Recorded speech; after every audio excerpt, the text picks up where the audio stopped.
ফজরের 2 রাকাত সুন্নতের পরে 100 বার দোয়াটি পড়ুন, দুনিয়া আপনার কাছে নত হবে, আপনি ধনী হয়ে যাবেন ইনশাআল্লাহ। নবীজি সাল্লাল্লাহু আলাইহি সাল্লাম সেই সাহাবীকে বললেন, তুমি কি ফেরেশতাদের দোয়া ও আল্লাহ তাআলার সৃষ্টিজীবের সকল সৃষ্টিজীবের তাসবিহ তুমি পড়ো না?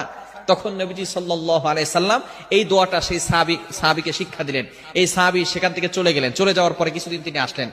আসার পরে বললেন, ইয়া রাসূলুল্লাহ, ইয়া হাবিবাল্লাহ, আপনি আমাকে যে দোয়াটা শিক্ষা দিয়েছিলেন এই দোয়াটার আমল আমি করেছি। এই আমল করার ফলে আল্লাহ পাক রব্বুল আলামিন আমাকে এত পরিমাণ সম্পদ দিয়েছেন, এই সম্পদ রাখার জায়গা এখন আর আমার কাছে নাই। চমৎকার একটি দোয়া হচ্ছে সুবহানাল্লাহি ওয়া বিহামদিহি সুবহানাল্লাহিল আযীম আস্তাগফিরুল্লাহ, সুবহানাল্লাহি ওয়া বিহামদিহি সুবহানাল্লাহিল আযীম আস্তাগফিরুল্লাহ। কখন পড়বে? সুবহে সাদিকের সময়।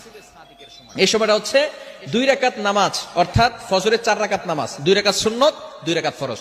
2 রাকাত সুন্নতের পরে